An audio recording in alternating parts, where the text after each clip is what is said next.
The live TV, सच सबसे आगे। Hello दोस्तों, मेरा नाम राशिद ज़हीर है और आप देख रहे हैं द लाइव टीवी। खबर अमेरिका से है, जिस अमेरिका ने अभी कुछ वक्त पहले 3 दिन पहले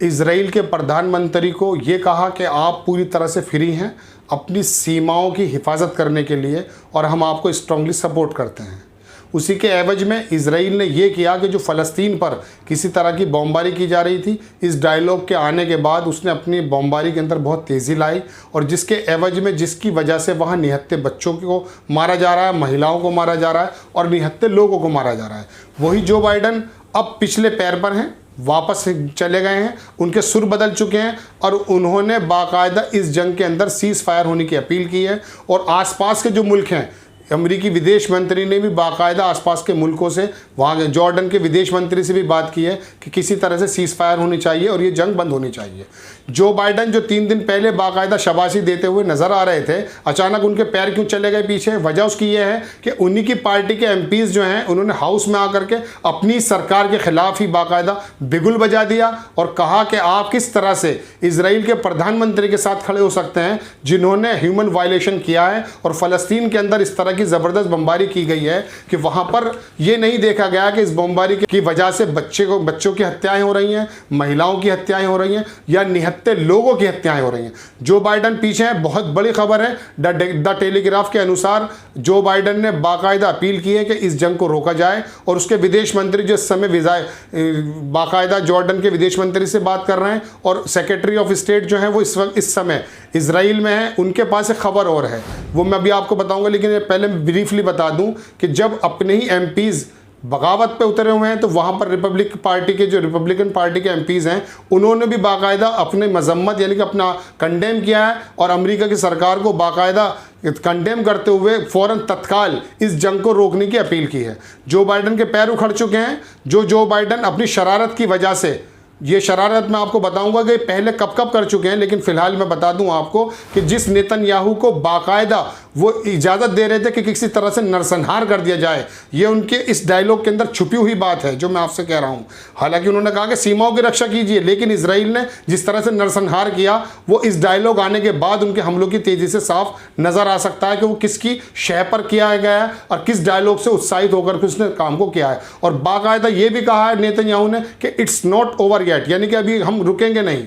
और उसने अपनी बमबारी के अंदर स्कूल हो या हॉस्पिटल्स हो या मीडिया हाउस की बिल्डिंग हो, सबको तबाह बर्बाद कर दिया है और पूरी दुनिया को चेता दिया है कि मैं रुकूंगा नहीं। अब जो बाइडन ने जब ये देखा कि मेरी सरकार के एमपी मेरे खिलाफ हो रहे हैं तो उनके पैर उखड़ चुके हैं और वो किसी तरीके से इस जंग को बंद करने की अब अपील करते हुए नजर आ रहे हैं। एक खबर तो ये है। दूसरी खबर मैं आपको ये बता दूं कि जो सेक्रेटरी ऑफ स्टेट हैं जो इजराइल में मौजूद हैं, उनके पास एक खुफिया रिपोर्ट ये भी है कि जो इराक और सीरिया और लेबनान, ये तीनों मुल्क मिलकर, यहाँ की तंजीमें मिलकर, यहाँ की सरकारें मिलकर किसी तरह से हो सकता है इसराइल पर ये हमला कर दें। हालांकि ये ऑथेंटिकेशन के एतबार से मैं नहीं कह सकता, लेकिन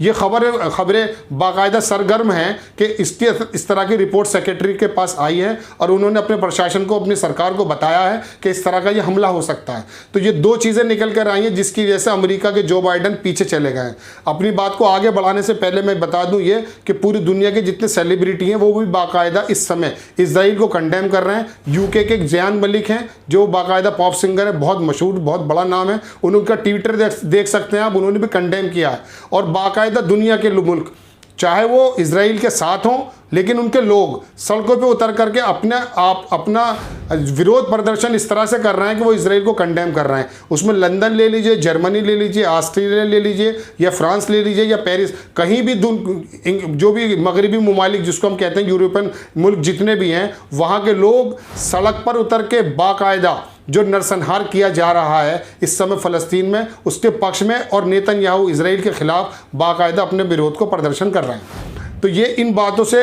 तमाम तरह का जो एक सिनेरियो बना, उसका असर खुद ये हुआ कि जो बाइडन की सरकार के जो एमपी हैं उन्होंने हाउस में आकर के बाकायदा अपने विरोध को जताया। एक एमपी हैं, उनका नाम है, जो महिला हैं, राशिदा तालिब, उन्होंने अपने वक्तव्य को कहते हुए वो रोने लगी दूसरी हैं इहान ओमर, उन्होंने बाकायदा अपनी बात को जब रखा और उन्होंने वहाँ जो नरसंहार हो रहा है उसके बारे में बताते बताते इतनी जज्बाती हुई, पूरी दुनिया ने देखा जो बाइडन सरकार के पैर उखड़ चुके हैं और जो बाइडन पीछे जा रहे हैं। अब मैं आपको वो बात बताता हूँ कि जो बाइडन की शरारत पहले क्या रही है। बराक ओबामा जो ट्रंप से जो पहले यहाँ 10 साल बाकायदा राष्ट्रपति रहे, ये उस समय भी ये तमाम अमेरिका के बाहर जो हमारा मिडिल ईस्ट है, एशिया या सेंट्रल एशिया है, यहाँ की बाकायदा सुरक्षा समिति के सलाह वो भी अध्यक्ष भी थे। उस समय भी कभी ये जिंदगी में इन्होंने ये नहीं चाहा जो बाइडन ने कि इस एरिया के अंदर शांति बनी रहे। इसकी बात आप ये भी देख सकते हैं कि पिछली ट्रंप सरकार ने जब 1 मई को कतर के अंदर ये बाकायदा तालिबान से एक मुआहदा हुआ था कि ये 1 मई को सारे सब निकल जाएंगी जो अमेरिकन फोर्सेस हैं, लेकिन जब ट्रंप जाने के बाद जो बाइडन आए तो इनकी फिर नीयत में शरारत आई और इन्होंने उस करार को ख़त्म करते हुए सितंबर तक का टाइम रखा। और साथ में इनकी नीयत की बात मैं आपको बता दूं, जो शरारत मैं आपसे कह रहा हूं कि ये अफगानिस्तान से निकलने के बावजूद भी चूंकि निकल रहे हैं, ये चाहते ये हैं कि पाकिस्तान या हिंदुस्तान के पास कोई एयरबेस हमें मिल जाए जहां से हम अपनी गतिविधियों को जारी रखें और इस खित्ते को, इस एरिया को छोड़कर ना जाएं और अफगानिस्तान पर या और मुल्कों पर हम बमबारी करते रहें। ये इसकी शरारत है। दूसरी बात, जब पूरी दुनिया ने इजराइल को कंडेम किया उस समय अमेरिका ने क्या काम किया कि अमेरिका ने अपने F-18 सऊदी मुल्कों में भेजे। वो सिर्फ इसलिए भेजे गए कि इसराइल के ऊपर यदि कोई मुस्लिम मुल्क चढ़ाई कर देता है या फ़लस्तीन के साथ आकर लड़ाई करता है तो उस सूरत में ये F-18 लड़ाकू विमान इसराइल का साथ देंगे। इस बात से बिल्कुल साफ नज़र आ जाता है। लेकिन वही जो बाइडन अब बाकायदा उनके पैर उखड़ चुके हैं और उनके ही डेमोक्रेट्स MP ने बिगुल बजा दिया है बगावत का और बहुत बुरी तरीके से जो बाइडन सरकार इस समय पीछे पैर पर खड़ी है। और 1-2 दिन में शायद उम्मीद ये की जा सकती है कि वो जो सीज फायर की बात है वो शायद अमल में आ जाए। तो ये बात हुई कि पूरी दुनिया के अंदर इस तरह का विरोध हुआ। जो बाइडन तब नहीं माने, लेकिन जब इन्हीं के सरकार के MP ने बाकायदा अपना विरोध को जताया और किसी तरीके से अपनी सरकार के खिलाफ बोलना शुरू किया तो जो बाइडन बैग जाते हुए नजर आ रहे हैं। तीसरी बात मैं आपको ये बता दूं कि एक खुफिया रिपोर्ट और है, हालांकि इसका कोई सोर्स हमारे पास नहीं है, लेकिन मैं आपको बता दूं कि सेक्रेटरी ऑफ स्टेट इस समय इजराइल में मौजूद हैं। जो एक रिपोर्ट है वो रिपोर्ट ये है कि इराक और लेबनान और सीरिया, इन तीनों जगह, तीनों मुल्कों के लोग मिलकर, यहाँ की सरकारें मिलकर किसी भी तरह से इजराइल पर शायद हमला कर सकती हैं। ये दोनों बातें मिलकर के जो बाइडन की परेशानी का सबब बनी और अब वो जो बाइडन जो बाकायदा यूएनओ के इजलास, जो यूएनओ के अंदर भी